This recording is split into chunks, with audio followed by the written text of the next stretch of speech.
Ni moja, kutengeneza kutoa ile tension ya kujiona kama vile, unajua kuna mtu anasemaje, mbona Mbowe yuko kimya sana, hazungumzi, Mbowe yuko nyuma ya mambo haya. Imani yake ilikuwa kama nilisema mwanzo kwenye utangulizi.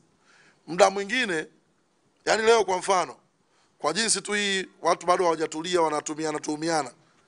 Ingetokea cha kutokea chochote, tunaitishana vikao hapa, afu Mbowe anaonekana kuhudhuria. Pia kuna maneno yangeibuliwa. Hata kurudi kwa mlango wa nyuma huyo.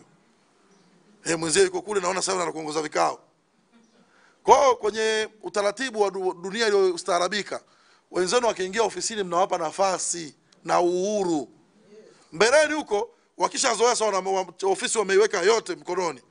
Unarudi vikaoni, unaendelea kushiriki nao kufanya jambo lolote. Kwa kukaa kimya haimaanishi kwamba mtu yuko huko pembeni amenuna au amekaa pembeni, si kweli. Na mimi najua mara mwisho nimekutana naye Mheshimiwa Mnyika, amewasiliana naye, najua amenitaarifu kwamba niliwasiliana na katibu mkuu, na najua katibu mkuu alimuuliza, bwana mheshimiwa, kuna tajwa au kuna watu mikoani umewatuma kazi ya si kweli. Hilo jambo halipo na wala halijui. Mimi nakutana naye, nampa na feedback, feeling zake, mawazo yake, nina uthubutu kwa kusema kwenye jambo hili haliwezekani. Labda hiyo akili yapate leo asubuhi. Kwa sababu uwezo kwa wanawazia jambo jema, unawazia jema unaliwazia tena vibaya. Haiwezekani. Haiwezekani.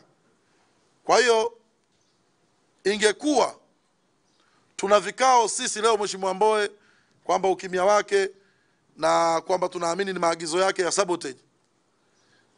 Kwenye kampeni tulikuwa tuna chain ya mawasiliano, tunaleta kwenye vitu wa kanda wote, kwenye vitu wa kanda tunaleta kwenye vitu wa mikoa wote. Tunafanya pale, tukifanya pale tunaamini kabisa ni chain, tumepeana maelekezo, tunafanya jambo hili, ni msimamo wa kambi fulani.